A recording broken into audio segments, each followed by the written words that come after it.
Fala galera, tudo bem com vocês? Professora Hanna, falando aqui do canal Age Estudo. E hoje, para a aula de discurso direto, indireto e indireto livre. Já ouviu falar sobre isso? Fácil para você ou não? Se você não sabe, fica aqui que nesse vídeo a gente vai te ajudar. Bom galera, para começar, o que são esses tipos de discurso? Ou qual é a função deles? De onde saiu isso? Gente, quando a gente está falando de discurso direto, indireto livre, a gente está falando de trazer a voz de outra pessoa para o nosso texto. Em geral, a gente faz muito isso, especialmente quando a gente está num discurso acadêmico, né? Quando a gente vai escrever um texto acadêmico, a gente traz a voz de outra pessoa como forma de dar credibilidade ao nosso texto. Então eu trago a voz de um especialista, de alguém que já estudou aquilo mais do que eu, para provar que aquela minha teoria é verdadeira, porque foi dita ou foi estudada por fulano, ciclano, por pessoas que estudaram muito aquele assunto. É só aí que a gente encontra esse tipo de discurso? Não. A gente também traz a voz de outra pessoa quando a gente está escrevendo, por exemplo, um texto narrativo. E a gente traz a voz dos personagens. Então os personagens precisam falar, interagir. E aí a gente traz a voz de outra pessoa, que nesse caso é a voz de um personagem. Ou quando a gente está contando uma fofoca para alguém. Esse relato vai trazer a voz do que alguém falou, o que alguém disse, o que alguém fez. E aí muitas vezes tem exatamente o que a pessoa falou. E aí a gente vai precisar abrir espaço para o discurso de outra pessoa no nosso texto. Bom, há 3 formas de fazer isso.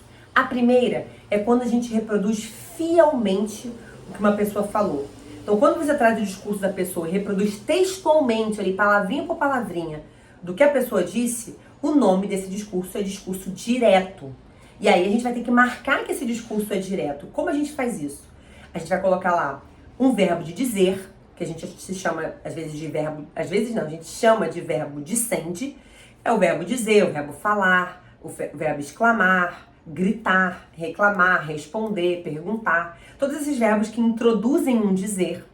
Depois a gente bota os 2 pontos. E aí sim vem a fala da pessoa exatamente como ela falou. E aí você vai botar ou aspas, ou vai introduzir com um travessão.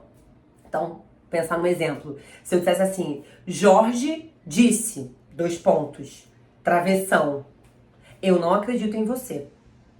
Observe, esse eu não acredito em você não sou eu que estou dizendo. Eu estou abrindo espaço à voz de Jorge, para que a voz de Jorge entre no meu texto. Então é o Jorge quem está falando, ok?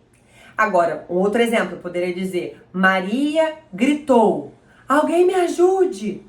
Observe, esse alguém me ajude é a fala da Maria, não a minha fala. E aí eu marco como? Ou coloco um travessão na frente, ou aspas. Então observe, eu introduzo esse discurso usando o verbo de dizer, usando 2 pontos e marcando a fala dessa pessoa ou com travessão ou com aspas. Abro aspas e fecho as aspas. Ok? Esse é o discurso direto. Além desse, eu posso fazer de uma outra forma. Eu posso trazer a voz de outra pessoa para o meu texto, mas eu contar com as minhas palavras.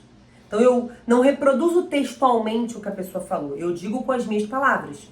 Então, para usar o mesmo exemplo do Jorge, eu poderia dizer, Jorge disse que não acreditava nele. Eu preciso fazer alguns ajustes, algumas adaptações. Mas observe, eu não usei nesse caso nem 2 pontos, nem vou usar aspas, nem vou usar travessão. Para fazer essa mudança, eu vou, no lugar disso tudo, colocar um elo, que a gente fala de como se fosse um elo subordinativo. Eu vou usar uma conjunção, na maioria das vezes. Então, a gente usa muito a conjunção que e a conjunção se, né? Conjunções integrantes. Mas você pode usar também, dependendo do caso, outro tipo de classe. Mas, em geral, são as conjunções que aparecem. E aí eu vou dizer, Jorge disse que não acreditava nele. Esse que mostra que eu tô contando do meu jeito, com as minhas palavras, e que esse discurso é discurso indireto. O nome desse discurso é discurso indireto. Se eu trocasse a fala de Maria também, que estava no discurso direto, e eu passasse para o discurso indireto, eu poderia dizer, Maria gritou que alguém a ajudasse. Ou Maria pediu que alguém a ajudasse, para ficar ainda mais adaptado. E aí observe, eu conto novamente com as minhas palavras e usei o que de novo, vejam. Usei um elo subordinativo, mas não usei nem 2 pontos, nem aspas, nem travessão. Vocês devem estar vendo aqui em algum lugar do vídeo essa transcrição para o texto escrito, né? Bom, difícil? Primeiro discurso, discurso direto. Segundo discurso, discurso indireto. Agora, é importante você saber que quando você faz a adaptação do discurso direto para o indireto, você vai precisar fazer algumas adaptações, alguns ajustes. Então, por exemplo, se você está usando a primeira pessoa no discurso direto, quando você vai passar para o indireto, você vai ter que usar a terceira. Então, se Maria... Um outro exemplo. Maria disse, eu não te amo mais. Maria disse, eu não te amo mais. Quando eu vou contar do meu jeito, eu não posso dizer eu, porque eu tô contando o que a Maria falou. Então eu vou ter que dizer, Maria falou que ela não o amava mais. Ou seja, eu transformei o eu em ela. Então uma das transformações que acontecem é você tirar do presente, tirar da primeira pessoa ou segunda e passar para a terceira pessoa. Uma outra transformação é o presente. Ela disse, eu não te amo. Mas quando eu contei, eu tirei do presente e passei para o pretérito imperfeito. Ela disse que não o amava mais, observe. Não o ama, o amava. Quando eu passo do discurso direto para o indireto, eu não só mudo a pessoa de primeira e segunda para terceira, como eu mudo o presente para o pretérito imperfeito. Há outras mudanças que eu faço também. Eu também passo do pretérito imperfeito para o mais que perfeito. Então, se eu tivesse uma frase como Lucas disse, eu não fiz isso, quando eu vou reproduzir, eu vou ter que dizer Lucas disse que ele não fizera isso. Na verdade, não fizera aquilo, né? Então, eu mudo. O Lucas continua sendo Lucas, mas ele não disse, ele disse eu. Aí eu mudei para ele. E o fiz vira fizera. Ou seja, do pretérito imperfeito, eu mudei para o mais que perfeito. Essa é uma das alterações. Outra alteração que a gente faz é essa do pronome que eu fiz agora. Ele falou, eu não fiz isso. Os pronomes isso, isto, esse, essa, ou esta, ou este, eles vão virar aquilo, aquela e aquele. Então, como eu estou reproduzindo mais distante, esse pronome se transforma. Não é mais isso, é aquilo. Porque eu estou relatando o que aconteceu com outra pessoa em outro momento.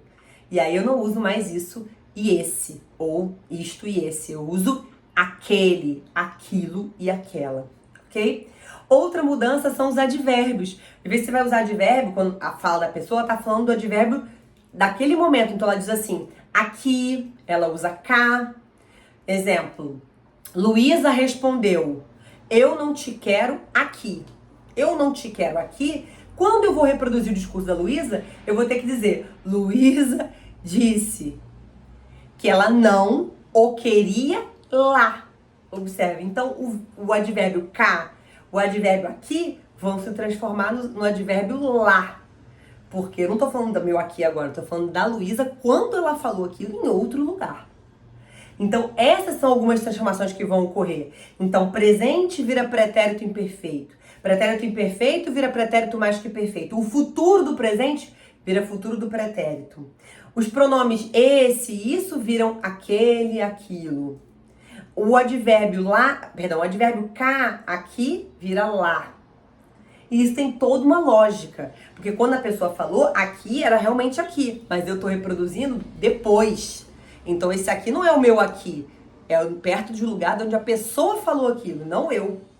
Por isso eu não posso usar aqui, eu tenho que usar lá. Tudo bem? Vê se isso tá claro pra vocês. O que não tiver claro, vocês coloquem aqui nos comentários que a gente volta a explicar. Nem que a gente faça um adendo ao vídeo ou um vídeo novo. Combinado? Bom, e por último, galera, a gente tem um discurso que a gente chama de discurso indireto livre.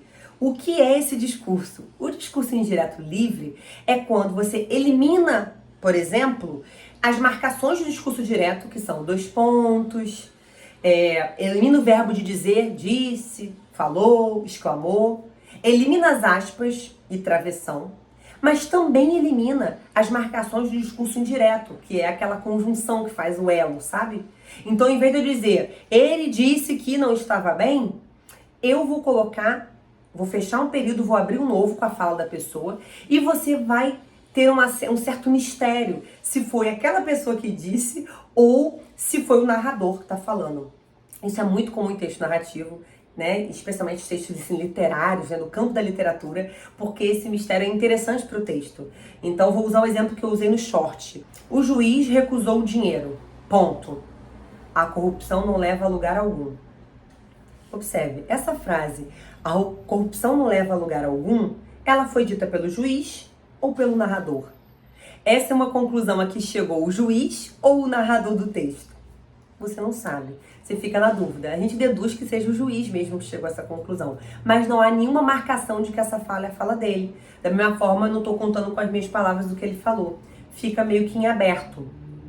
Um outro exemplo. Se eu dissesse assim, Júlia saiu de lá triste. Ponto. Este lugar não presta. Observe. Essa fala, esse lugar não presta, é possivelmente uma fala que Júlia teve. Ela saiu triste e comentou sobre o lugar. Mas a gente não tem certeza, né? A gente acredita que foi ela, até porque ela usou esse. Isso marca que foi ela que falou, não fui eu, narrador. Mas esse lugar não presta poderia ter sido, sim, uma palavra minha como narrador chegando a essa conclusão, né? Sobre esse lugar onde ela se encontrava. Mas a gente dá a entender que essa fala foi de Júlia, mas não há nenhuma marcação para essa fala dela. E é por isso que esse tipo de discurso é chamado de discurso indireto livre. Livre, não há marcação dessa fala, não há aspas, não há travessões, não há dois pontos, não há conjunção. Então esse discurso é um discurso indireto livre. Tudo bem? Uma coisa importante a gente dizer é que o discurso indireto livre, galera, ele autoriza as perguntas. Porque, em geral, quando a gente tem uma pergunta no discurso direto, uma interrogação direta, quando a gente passa para o indireto, essa pergunta se transforma em direta. Quer ver um exemplo? Se eu dissesse assim, ó, Maria perguntou-lhe, você sabe onde ela está? Observe, aí há o discurso direto, porque eu estou reproduzindo exatamente igual a fala de Maria, tá? Estou reproduzindo exatamente como ela falou. E ela fez uma pergunta, e essa pergunta é uma pergunta direta. A gente fala que é uma interrogação direta, né? Porque eu tenho aí o ponto de interrogação, provavelmente isso está entre aspas. Quando eu passo esse discurso direto para o discurso indireto, eu vou ter que fazer alguns ajustes. E aí essa interrogação que era direta, ela vai se tornar indireta. Daí eu vou ter que dizer, Maria questionou-lhe se ele sabia onde ela estava. Ponto. E não ponto de interrogação. Eu transformei isso em uma interrogação indireta. O discurso é indireto e a interrogação é indireta. Não é uma pergunta feita diretamente. Combinado? Agora, no discurso indireto livre, eu mantenho a pergunta exatamente como ela era. Eu digo, por exemplo, o médico estava indeciso. Ponto. Será que aquela doença era grave? Observe, a pergunta fica aí com ponto de interrogação. É uma interrogação direta, mas isso parece ser uma pergunta do médico, né? Mas não há nenhuma marcação aí. Não tem aspas, não tem travessão, não tem dois pontos. Eu fechei o período, abri um novo com a pergunta, sem marcação nenhuma. Mas você lendo, você entende que essa pergunta foi feita pelo médico, mesmo sem marcação de discurso direto. Isso significa que esse discurso é o discurso indireto livre. Tudo bem? Esse discurso indireto livre é quase que uma mescla dos dois discursos, do direto e do indireto juntos. Parece que é uma mistura. Tudo bem?